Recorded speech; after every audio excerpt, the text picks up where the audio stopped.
Soto, Foreign Affairs Secretary Alan Peter Cayetano and his lovely wife, Mayor Maria Larne, Ma'am, National Defense Secretary Delfin Lorenzana, and the other members of the Cabinet, Senator Loren Ligarna, Deputy House Speaker Pia Cayetano, and the other honorable members of the House of Representatives, AFP Chief of Staff General Carlito Galvez, and other major service commanders, former Foreign Affairs Secretary Delia Albert and Perfecto Yasay, 2018 awardees, officials and employees of the Department of Foreign Affairs, mga kasama ko sa gobyerno, magandang hapon po sa inyong lahat. Just like Alan, I have it's always 3 pages. I can read this in about a minute and maybe 48 seconds, and I am through. And we all go home for the day. But I feel that I am in a venue which is one of the places where I ought to express my kind of paradigm, the mindset about what is happening in the world today. So I will start it by saying that we are in a troubled world. It's dangerous. Crisis comes one after another. Maybe we just diffused the most critical one, but on the other side of the world, there remains to be a problem of terrorism and political instability throughout the nation's continent of Africa. And the problem is, it is not only territorial, it is not only ideological, ideology, yes, in the sense that I'm referring to the ISIS. They have fought battles, killed without mercy men, women, and child. And all of them, or most of them, Muslims. No, kayong medyo mga Muslims dito, do not be offended. My grandmother is, or was a Marino. So wala tayong dynamics dyan sa, when I talk of Islam being used as a platform of terrorism by a group of idiots. Wala namang ginawa except to kill and destroy. And that is the most dangerous thing of all. It struck all nations, Russia, you have the western part of China, there's an unrest there and everywhere. Ang problema ganito, they are losing the landmass fast in the Middle East. And the ISIS are being finished off, really, literally, talagang pinapatay. Simply because ang predicate ng fight nila is nothing but it is not about God. It has nothing to do about religion. But they simply just want to kill.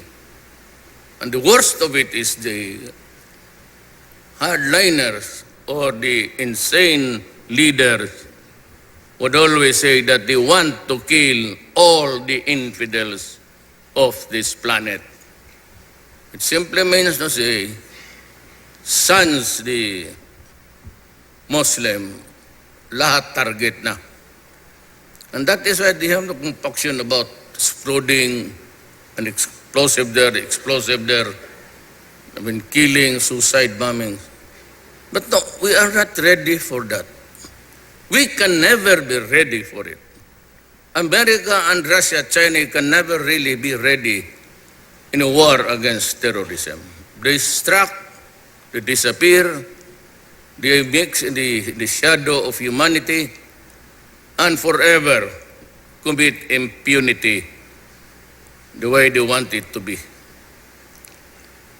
Kaya, nakukorner na sila. And look at the newspapers. There are so many guys in yesterday's newspapers. I do not have a quarrel with the Arabs. I respect the race of the Arabs. I do not have a quarrel with anybody connected against Islam. Wala akong radical na ano niyan. As a matter of fact, I am a practicing. So, hindi yan. Ang kinatakutan ko ganito. So we go, punta natin sa China. What would be the best that I can expect if I maintain a hard line? Just like what they are prodding me to do, I can do it. Be punitive against all. Dali yan. But ganito, how do I treat this problem? You know, when I went to China for the first time, I was with the cabinet and Secretary Lorenzana of Defense, the National Secretary, Advisor, Panelo and the rest, and Anyo, and I think I brought along the Chief of Staff. In a bilateral meeting, mas nauna ako, and I was a bit harsh. I told Xi Jinping that I come here to talk about purchasing of arms, but on the sides, maybe if we can discuss about our claim in the West Philippine Sea. So I started to say that, you know, historically, and even the outpost there dyan sa ating island, there's a military installation there. We have been there since 1974. You've always staked our claim, and all these years, nobody bothered us. Nobody contested the claim, and nobody was really threatening us. But the problem of recent years, there was this raucous with United States, with everybody, including us. Now I said that it is my firm belief that we own Tennessee. And I will go there to dig oil. I told it straight on the face of Mr. Xi Jinping. Sabi ko, amin yan, kukuha ko ng oil dyan. And so we were dragged into a long process. It was about 3 hours na just talk about peace, talking about security and everything. And I said that it's too early to go into trouble, for after all, your visit here is a sign that you want goodwill to prevail. Of course, Mr. President.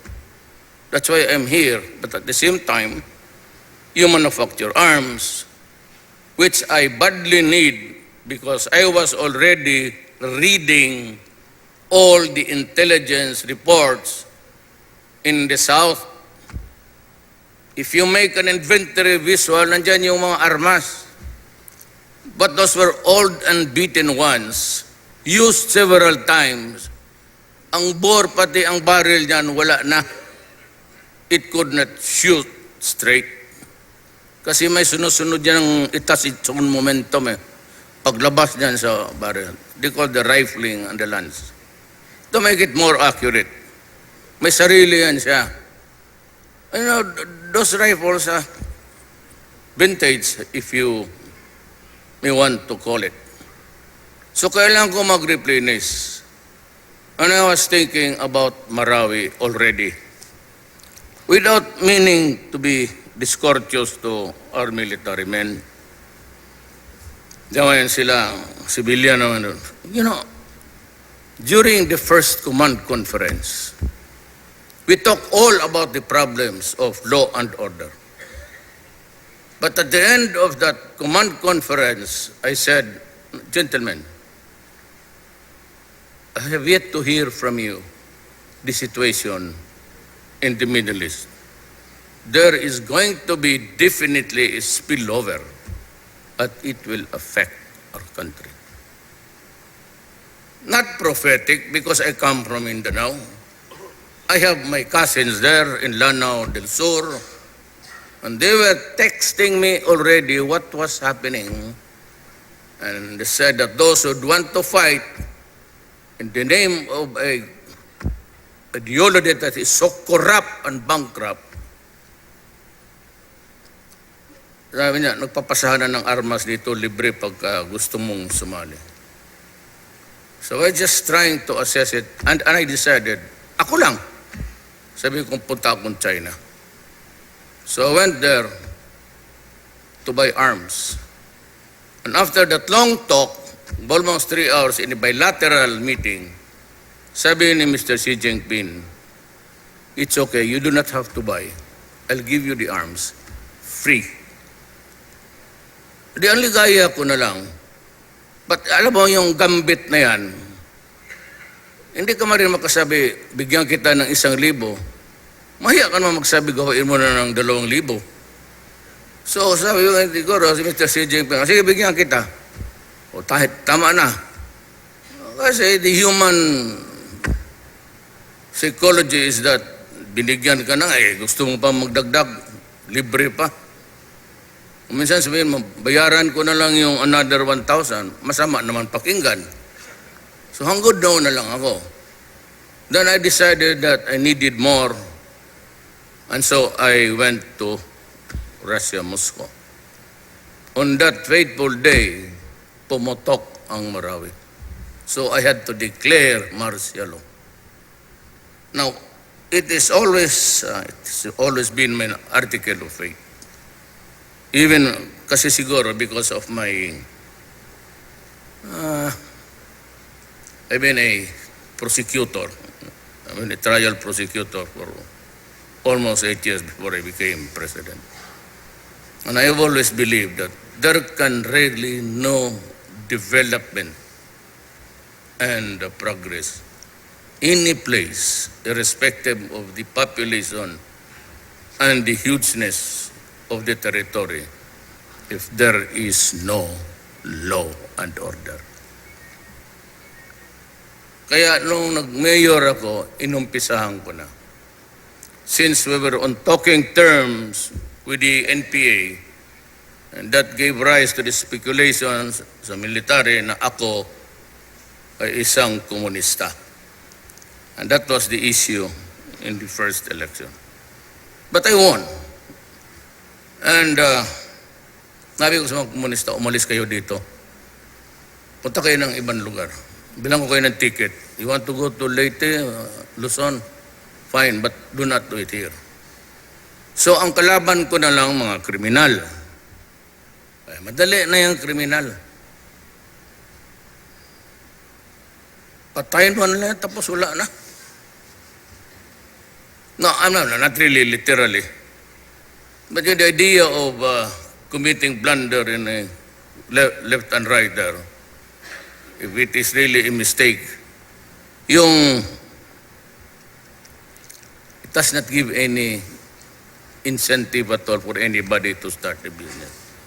You are kidnapped, you're a banker, your children are threatened, or you are sent photographs of your wife walking on the mall, pati mga pulis, nakikita sila ng picture ng anak nila palabas ng eskwelahan.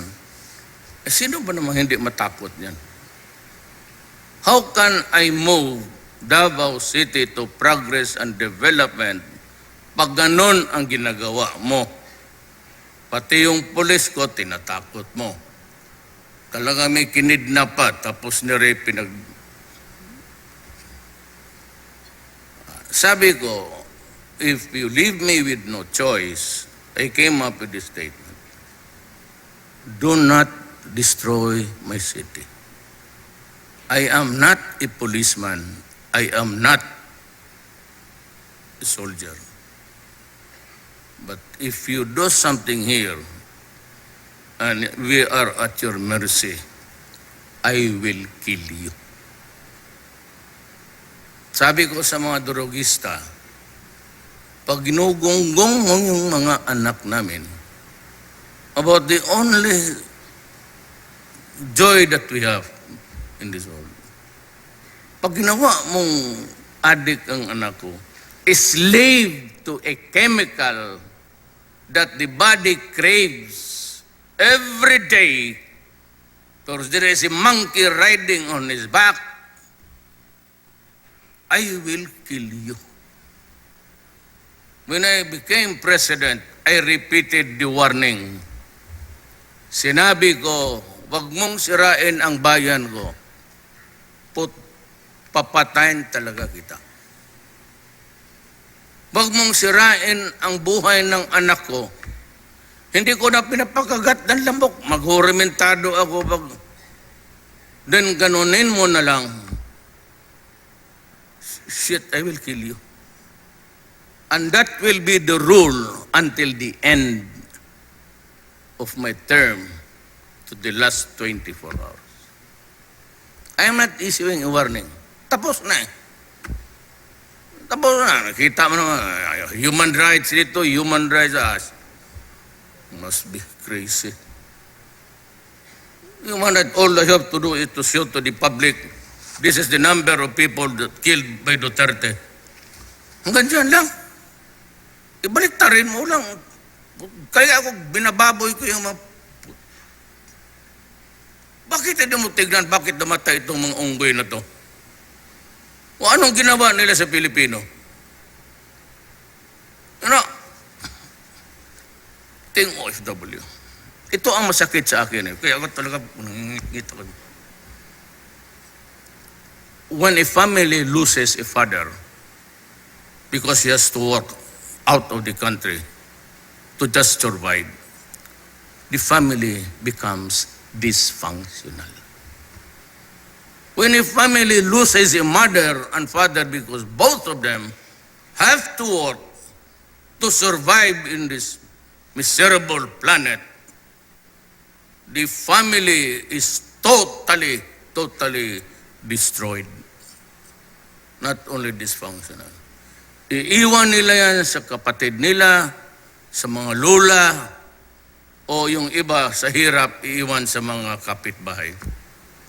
Now them growing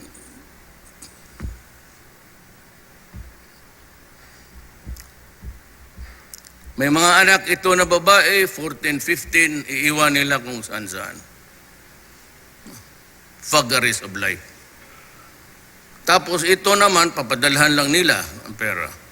So everybody in the committee knows that these guys have a supply of stipend. Yan, didikita nila yan.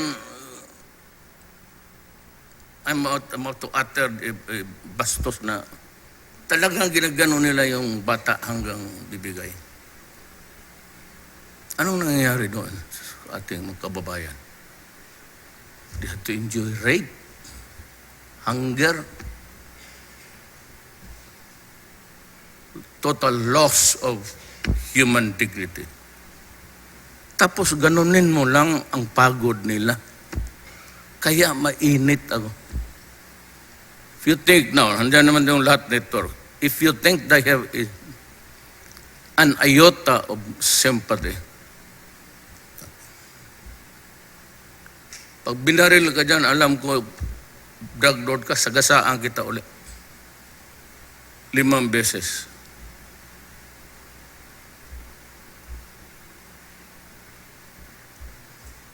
Kaya sabi ko, maraming negosyo.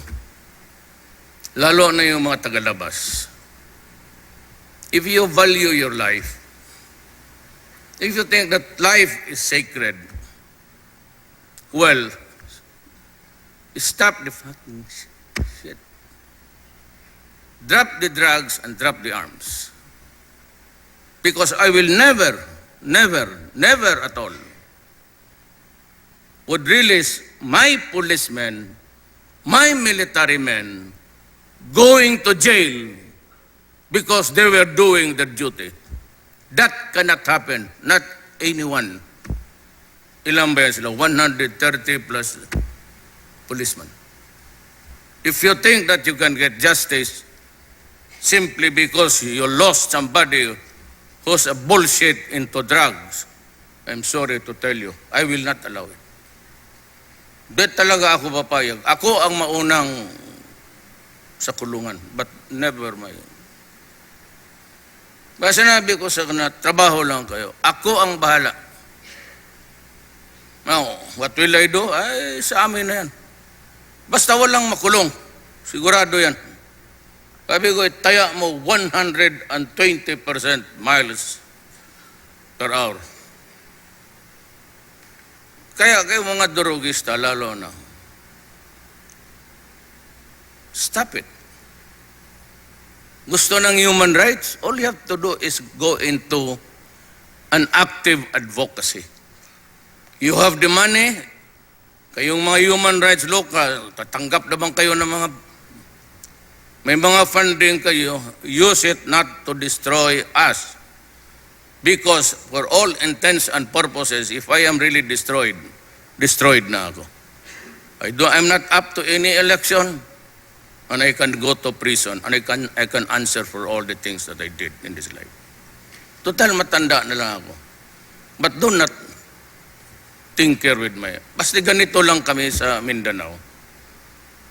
You know, magkaiba-iba ang salita natin. If you put us in one place at the same time, you'd never understand each other. I can understand Ilocano because yung Davao, melting pot kasi. I can talk in Ilonggo. But for the others, mga Cebuano, yung mga taga-Samar, iharap mo yan sa Ilocano o Pangbulatok. Wala naman. But why are we here? Why do we have the same flag? Why do we have the same awards? Why do we have the same government? Because long time ago, our forefathers decided that even how diverse we were in Mino, in dialect, mindset and all, we decided that we are a Filipino of the Malay race and we built this nation. So yung mga tatay namin na naghirap, ayaw ko na magyabang, mga sundalo, magtingin kami niya, nasasaktan kami, bakit ganito? Hindi na lang sana nagpakamatay yung para tatayo lang side by side with the Americans. Itong South China Sea. Anong gusto ninyo? What kind of pugnacious attitude would I have to adopt to convince the Chinese to get out? Now, if I threaten them or file 1,000 protests, which we did, hindi na natin pinablish yung protesta natin. We protested actually. Again, yung eroplano ng Woody Island is really somewhere. Kayong mga, alam ninyo yan, it's too far away. It is not even part of the islands that has been claimed by the Filipinos.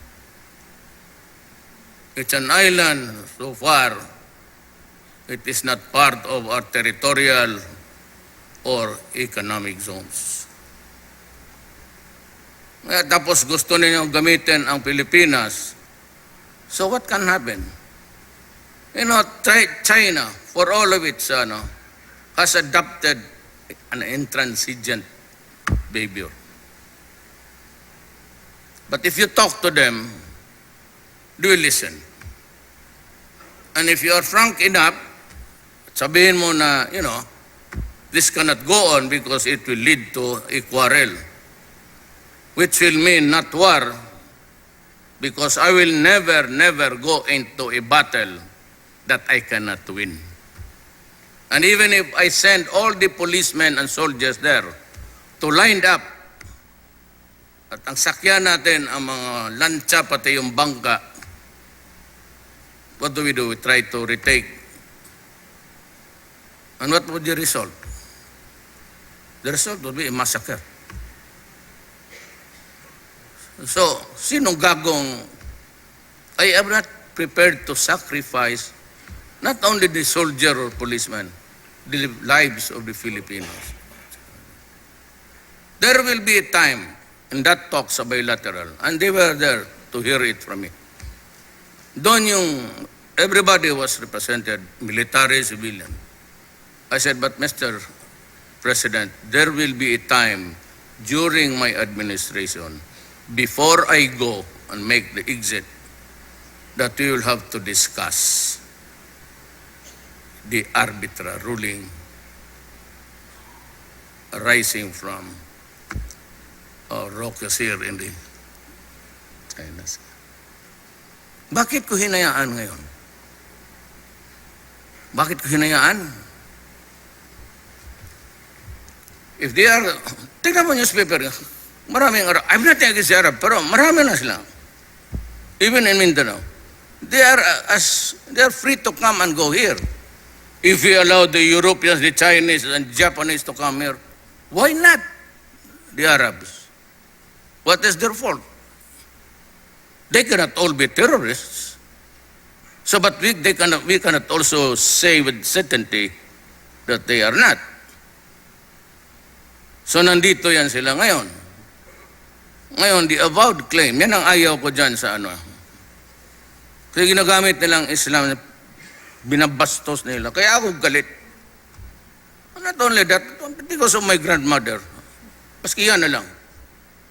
Ama, putang, we will kill all infidels. This simply means, pag ikaw hindi Muslim, infidel ka. Mahirap yan. You know, in my family, my grandmother is a Maranao, half Maranao yung nanay ko. Then I have a son who married a Maranao mother at the Tausog ang father. So mayroon akong isang pamilya na Muslim. Kaya ayaw kong babastusin yung kasi practicing Islam itong mga apo ko. Pupunta talaga ng moskeya, nagdadasal. Tapos bastusin mo ng gano'n. You introduce a certain shit in the world affairs. Mag-aaway tayo niyan. Now, I said they are losing mass base. Saan sila pupunta? They want a caliphate here in the Southeast Asia. Good. But where would it be? Ang headquarters nila. You think they go to Indonesia? Puro Muslim doon. Kung maaari lang, iwasan natin ang patayan. Magka-Muslim tayo. At bisa ako magsabi, huwag tayong magpatayan. But they would not choose Indonesia because the dominant brother. They will not do it to Malaysia. Neither to Brunei. When, saan sila makakita maraming infidels? And where they can mix in a crowd, just like a fish in the water sa komunista, yun ang proverb ng mga buang. Mindanao.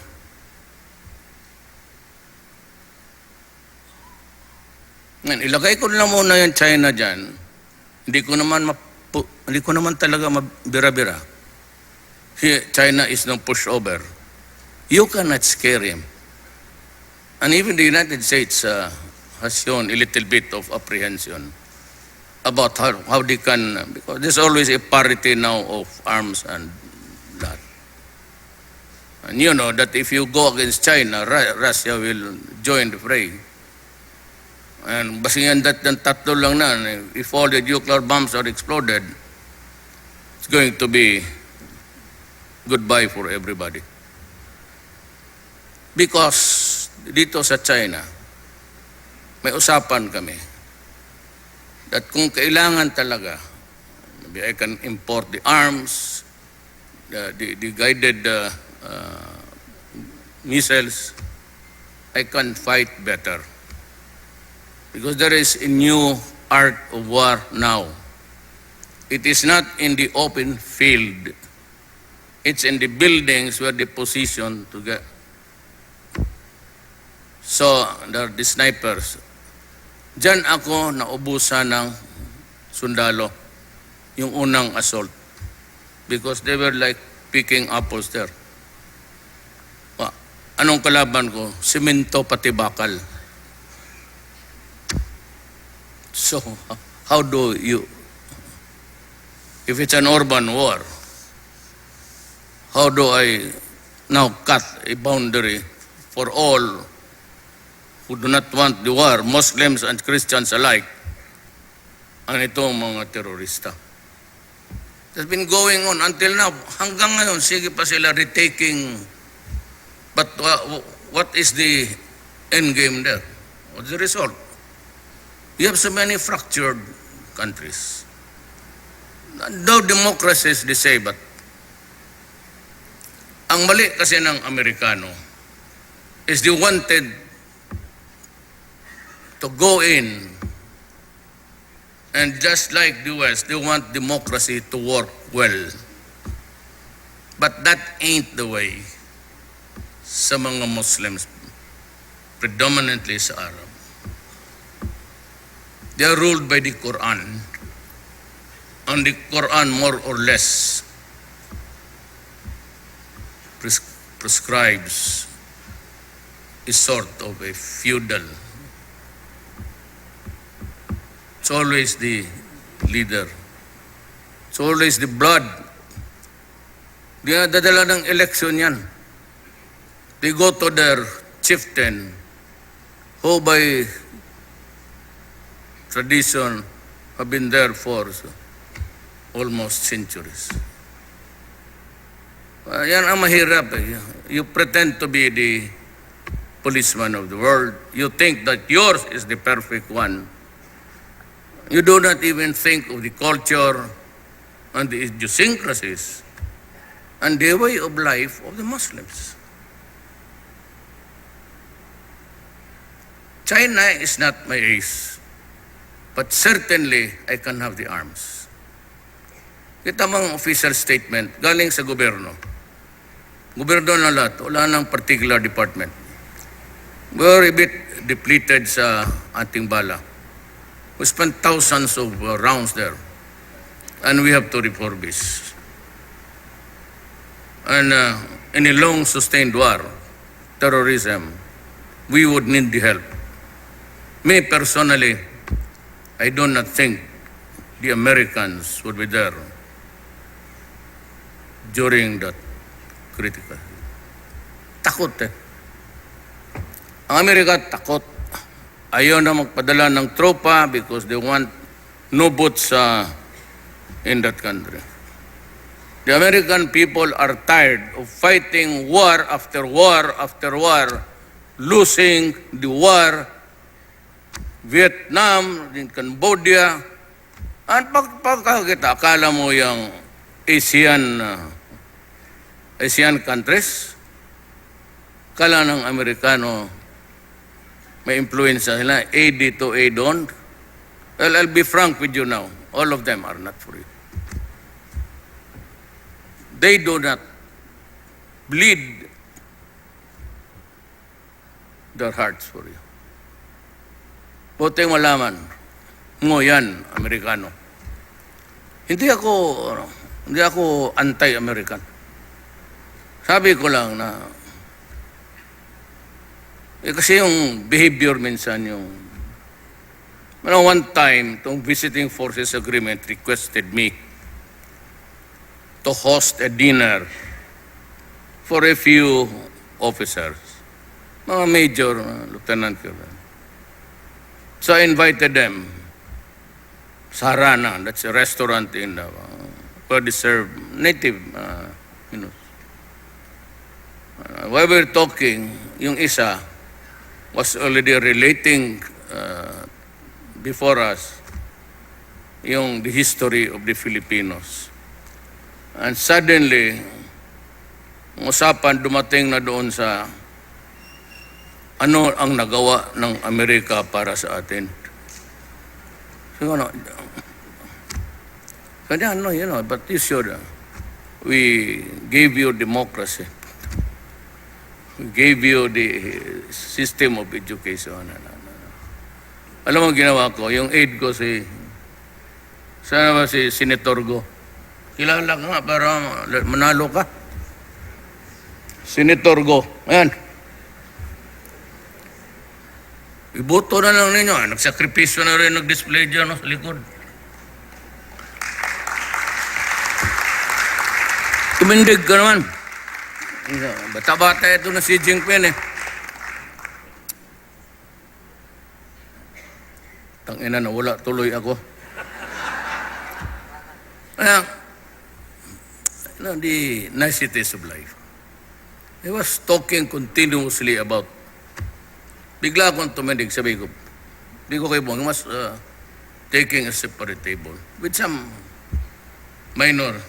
Tumindig ako bigla, sabi ko, Pong, putang ina to, pabayarin mo sila sa kinikain nila. Malis ako. Let's say kayo. Kami pa ang kontrabida ngayon. Ito namang Lapu-Lapu, sunod ng, ito namang Pilipino, sunod ng sunod. Nung na-presidente ako, wala akong nakitang hero na Bisaya o taga Mindanao. Sabi ko, bakit kami mga Bisaya, wala kaming hero? Tawag ko si Badoy sa commission, bitong puto. Sabi niya, mga Tagalog na matatapang? Kami. Sabi niya, wala mo. God damn. May hero kami. He killed the first colonial for invading our country. Who was it? Lapu-Lapu.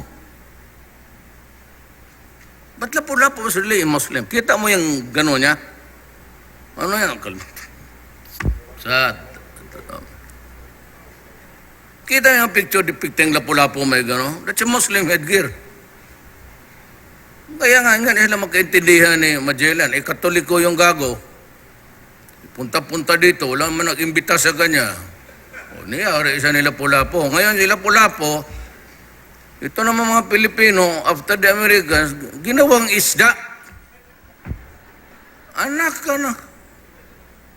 Lapu-Lapung pinirito, Lapu-Lapung inununan. Ano bang inununan sa Tagalog? Paksiw. Kung ano-ano, tortang Lapu-Lapu. Kaya the first thing I did was to recognize Lapu-Lapu. Kaya may Lapu-Lapu Awards tayo. Ang tapang-tapang noon eh. Yun nga unang kumasa. Magdagdag pa ako ng hero doon sa naghanap ako sa Mindanao. Lahat naman. I have nothing against our heroes. Rizal still is my favorite. Hindi basta-basta magharap ng paring squad, ha? Kita mo naman ang tapang ng tao. Yun ang bravery. Eh ako, hindi ko nga siguro kaya magharap ng dibumba. Puta. Kayo na lang muna. Uwi lang ako sa Davao. And that explains the reason why. Ang ano ko, wala na lang rin akong magawa. Since I cannot do it physically, or hayaan ko na muna. But something good will happen, I'm sure. Something good will happen, and that would be when we start to dig, or anybody else pocket would start to dig the minerals there. Mahirap yan. Pagkoro yan, tubig lang. At saka yung mangingisda, natural man talaga yung baski tayo. It was a barter. In exchange for yung isda. Ang problema, ang valuation You do not have a way of any barter. It's wishful thinking, yan, the value of that, hindi tayo nagkakaintindihan dito.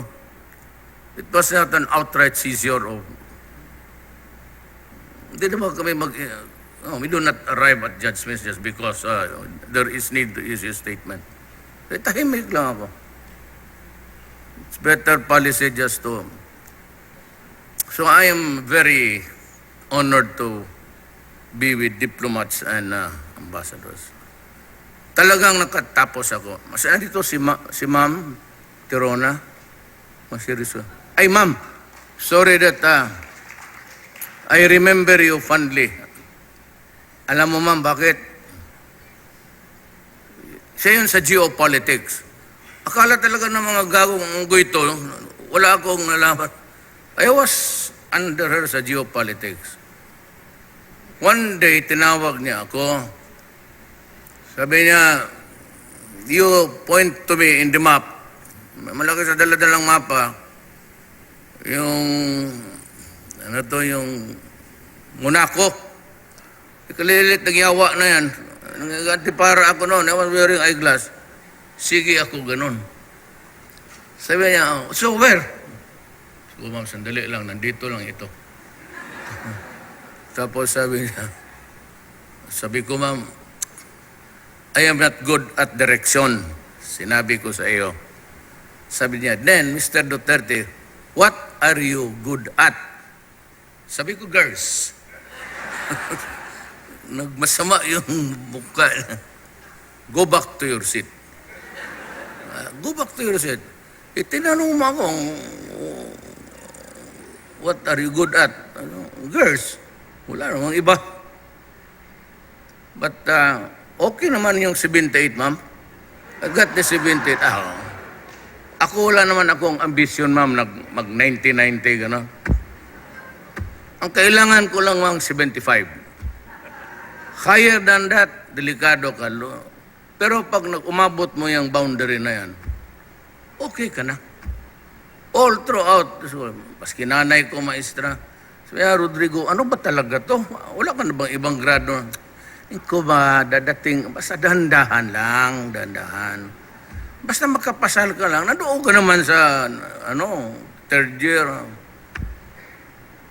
But I finished my high school in 7 years. Kaya itong si Veronica, sabi niya, si Veronica yung may daughter sa second wife. Dalawang asawa ko, Ma'am, sa awa ng Diyos. Sabi niya, ito ba si Secretary of Education? Sabi ko, si Secretary of Education, yan.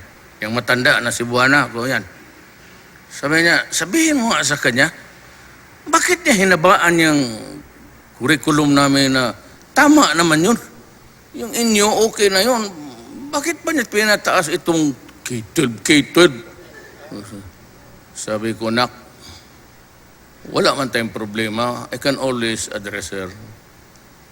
As here at the cabinet, problema niyan, ang original na K-12, ako. Paano ko malusot yung sarili ko ngayon? Who would ever believe me? Yan sila si Rosalinda. Yan diplomatic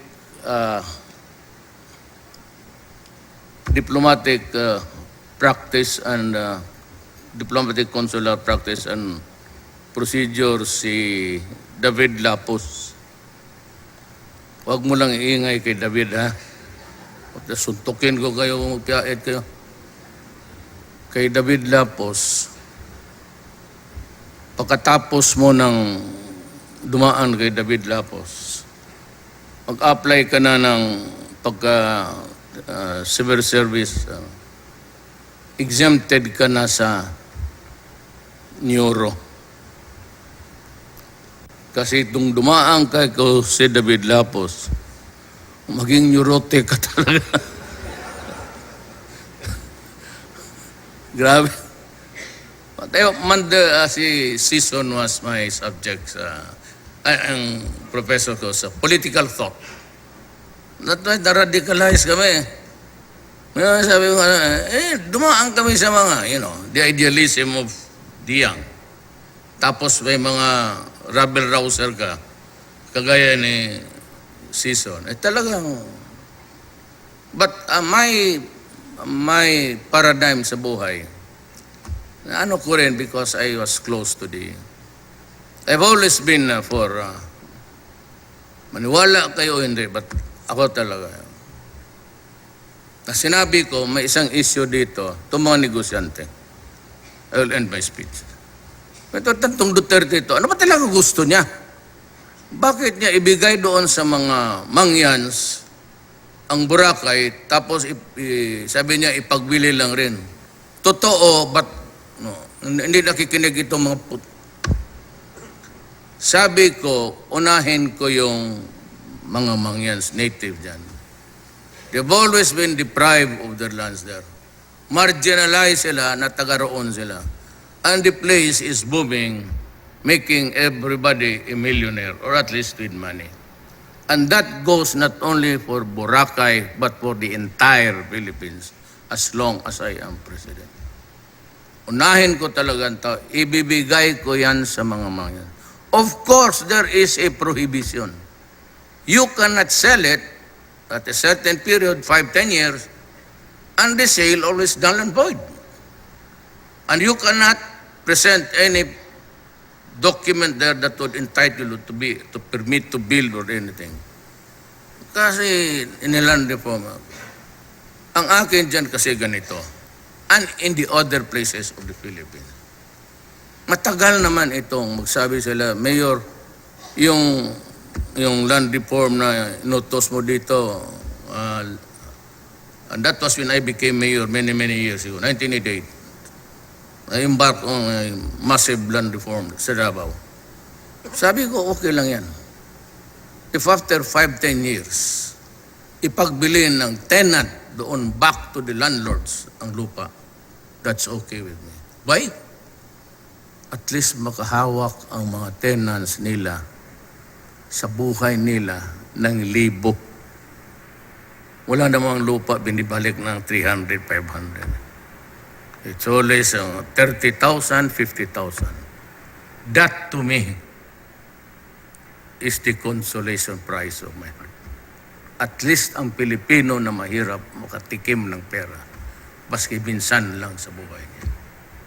At least yung mga anak niya kung mag-aral, they can sell the property and continue if they just plan their life way ahead. Hindi ako mayaman, hindi naman ako mahirap. At hayap is just a little of what should happen to the Philippines. So thank you for this privilege. I would like to apologize who made this speech for me. Kaawa naman. Basahin ko na lang yung last pages. Huwag po konsuelo. Baka magalit yun. Mahirap ito sa gabi niyan, trabaho sila. We are fortunate to have Apolinario Mabini blaze the trail upon which we now tread. May his example guide you as we continue to build pathways and bridges of enduring partnerships for our country in the community of nations. Mabuhay ang DFA.